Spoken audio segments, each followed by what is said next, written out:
알고 보면 쓸데많은 신비한 교회사전. 여러분 안녕하십니까? 경찰사목위원회 김형균 스테파노 신부입니다.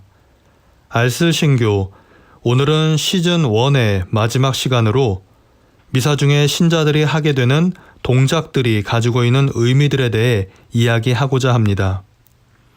먼저 첫 번째로 성당에 들어갈 때 성수를 찍어 십자가를 긋는 행위.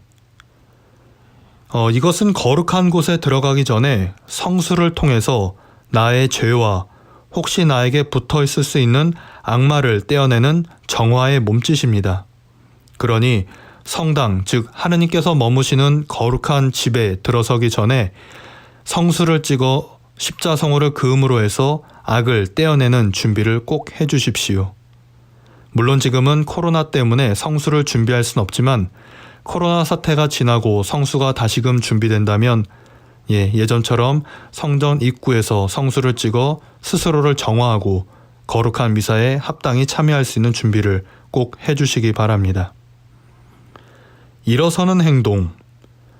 개신교에서 천주교로 넘어오는 분들의 이야기들을 종종 들어보면 개신교에서는 줄곧 앉아서 예배를 하기 때문에 편안한데 천주교, 즉 가톨릭 교회에서는 자주 사람을 일으켜서 매우 불편합니다 라는 이러한 불편을 토로하는 분들이 종종 있었습니다.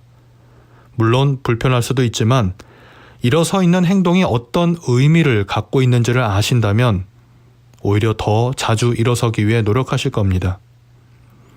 일어서 있는 것은 하느님께 기도하는 사람의 자세인 것입니다.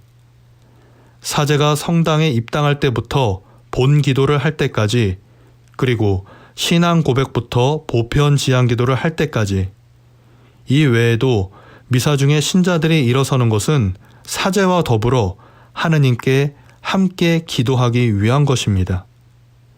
즉, 일어서 있다는 것은 하느님께 기도하기 위한 자세, 기도를 올바로 또 정성껏 바치기 위한 자세라는 것을 안다면 더욱더 열심히 또 꿋꿋하게 서서 기도하는 마음이 자연스럽게 생길 거라 믿습니다. 이어서 미사를 시작할 때 긋는 성호경. 미사 시작 때 사제가 성호경을 그으며 성부와 성자와 성령의 이름으로 할 때 신자들도 십자를 그으며 아멘 하고 대답하는 것은 세례 때의 우리 신앙 고백을 다시 한번 되풀이하는 것입니다. 왜냐, 우리는 세례를 받을 때 성부와 성자와 성령의 이름으로 세례를 받았고 매 미사 때마다 그리고 기도할 때마다 십자성호를 그으며 아멘이라고 응답하는 것은 바로 그러한 세례를 다시 한번 기억하고 세례 때의 순수한 마음, 하느님께 용서받고 하느님의 자녀로 다시 태어났던 그 마음을 다시금 되새기는 것이기 때문입니다. 가슴을 침. 루카복음 18장 13절에 세리는 멀찍이 서서 하늘을 향해 눈을 들 엄두도 내지 못하고 가슴을 치며 말하였다. 오 하느님, 이 죄인을 불쌍히 여겨주십시오 라는 구절이 있습니다.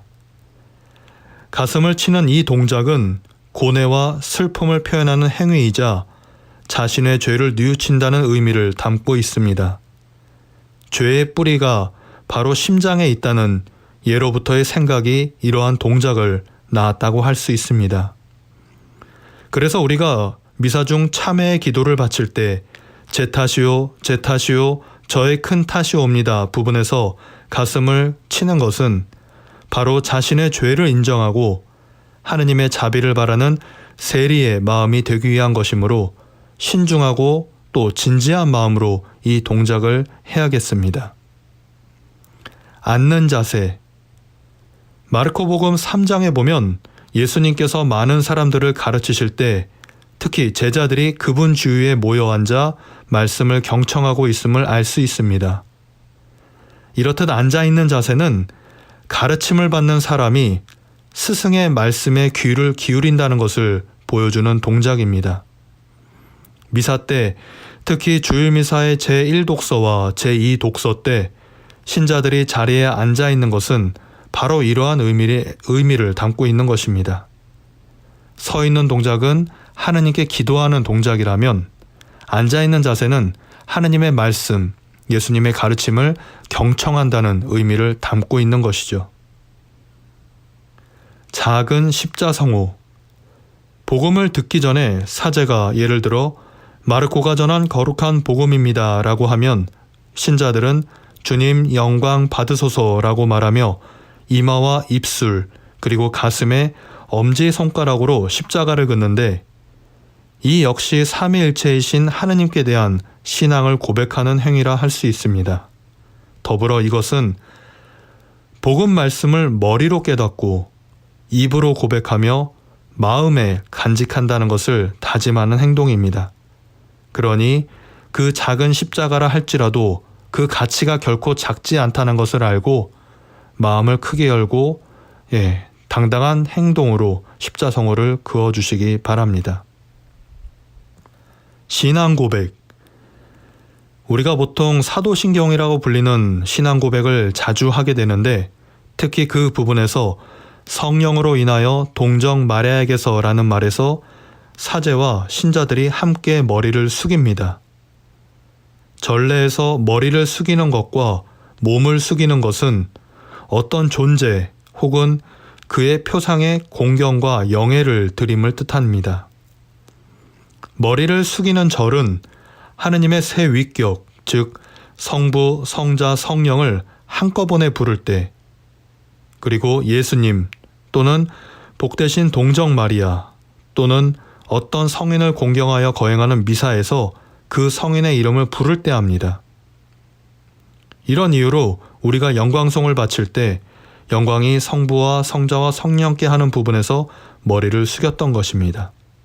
즉 삼위일체이신 하느님의 이름을 부를 때나 예수님을 부를 때 그리고 성모 마리아나 어떤 성인을 공경하는 바로 그 미사 때 그렇게 우리는 머리를 숙임으로 해서 우리가 공경하고자 하는 또 흠숭하고자 하는 분께 경애를 표시하게 되는 것입니다.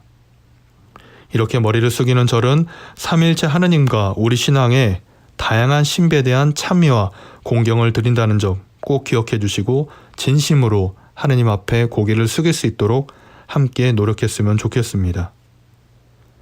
이어서 봉헌.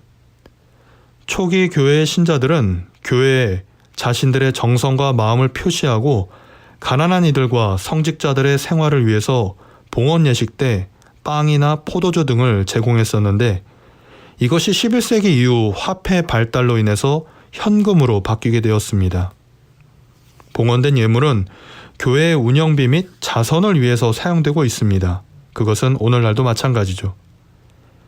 비록 신자들이 더 이상 옛날처럼 전례에 쓸 빵과 포도주를 집에서 가져오지는 않을지라도 여전히 그 가치와 영성적인 의미를 보존하기 위해서 우리는 보통 미사 때, 특히 교중 미사 때 신자들을 대표로 할 수 있는 사람을 선발해서 그리스도의 몸과 피로 축성될 빵과 포도주를 각자 들고 행렬을 통해 사제에게 또 제단에 봉헌하게끔 하는 것입니다. 그 후에 일반 신자들이 자신들이 준비한 예물을 봉헌하는 것이고요. 평화의 인사. 주님의 평화가 항상 여러분과 함께 라고 시작하는 평화의 인사는 신자들이 미사 중 서로 평화를 건네는 인사를 통해서 어떻게 서로를 위할 수 있는지를 드러냅니다. 기억해 보십시오. 부활하신 예수님께서 제자들에게 나타나셔서 하신 첫 마디는 바로 이 평화가 너희와 함께 였습니다. 제자들에게 하고 싶었던 말씀이 바로 평화였던 것입니다. 예수님은 세상에 주는 평화가 아니라 하느님 나라의 평화를 제자들에게 주고 싶으셨고 우리는 그것을 본받아 신자들끼리 서로 주님께서 주시는 그러한 평화를 함께 나누고자 인사를 건네는 것입니다. 그러니 기쁜 마음으로 또 상대방을 위하는 마음으로 기꺼이 평화의 인사를 해주시기 바랍니다. 영성체. 신자들은 행렬을 이루면서 제단 앞으로 나와서 성체를 받아 모실 때 적당한 손 높이를 유지합니다. 성체를 받아 모시는 자세는 여러분들도 잘 아시겠지만 먼저 오른손으로 왼손을 떠받치는 자세로 성체를 받습니다. 그 후에 왼손에 바로 성체를 올려놓는 것이죠. 이렇게 오른손으로 떠받치는 왼손은 왕의 옥좌를 상징합니다. 성체로 다가오신 그리스도 왕, 그 왕께서 머무시는 왼손, 그게 바로 왕의 옥좌인 것이죠. 그리고 우리는 그 왕의 옥좌에 올린 성체를 오른손으로 들어 올려 바로 그것을 입으로 향해 성체를 모시게 됩니다. 이것은 많은 사람들이 오른손잡이라서 편리성을 강조한 교회의 전통이기도 합니다. 마지막으로 강복. 미사가 끝나기 전에 사제는 미사에 참석한 신자들을 위해서 강복을 주는데 다른 강복과 마찬가지로 성부, 성자, 성령의 이름으로 행해집니다. 사제가 강복할 때 긋는 십자성호는 예수 그리스도의 십자가를 의미합니다. 그래서 강복을 받는 신자들도 고개를 숙이고 겸손한 자세로 자신의 몸에 십자성호를 그으며 그리스도께서 사제를 통하여 주시는 강복을 청해받는 것입니다.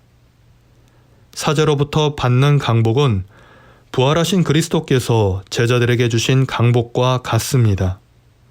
그러므로 사도들이 강복을 받고 자신들의 소명을 실천하였듯이 신자들 역시 온 세상에 복음을 선포할 사명을 갖고 파견을 떠나는 것입니다. 오늘 우리는 미사 때 신자들이 하게 되는 여러 가지 동작들이 갖는 의미에 대해 알아보았습니다. 일상생활을 할 때에도 우리는 여러 가지 동작들을 취하게 되는데, 그런데 이러한 동작들이 아무 의미 없이 이루어지는 것이 아님을 우리는 잘 알고 있습니다. 이러한 동작은 사람들 사이에 미리 그 뜻이 정해진 일종의 약속된 몸짓, 바로 몸으로 된 언어인 것입니다. 미사 안에서 이루어지는 동작도 일종의 언어입니다. 하느님과 나 사이에, 그리고 나와 너 사이에. 그러니 미사 중에 하게 되는 동작들이 갖는 의미를 알게 된다면 좀 더 풍요롭게 하느님과 대화할 수 있는 길이 열리게 될 것입니다. 알고 보면 쓸데많은 신비한 교회사전. 그동안 알쓸 신교를 들어주신 경찰사목위원회의 많은 교우분들께 감사의 인사를 드립니다. 시즌2에서는 새로운 얼굴과 새로운 목소리, 그리고 새로운 방식으로 여러분들을 찾아뵙도록 하겠습니다. 지금껏 들어주신 거에 진심으로 다시 한번 감사드립니다.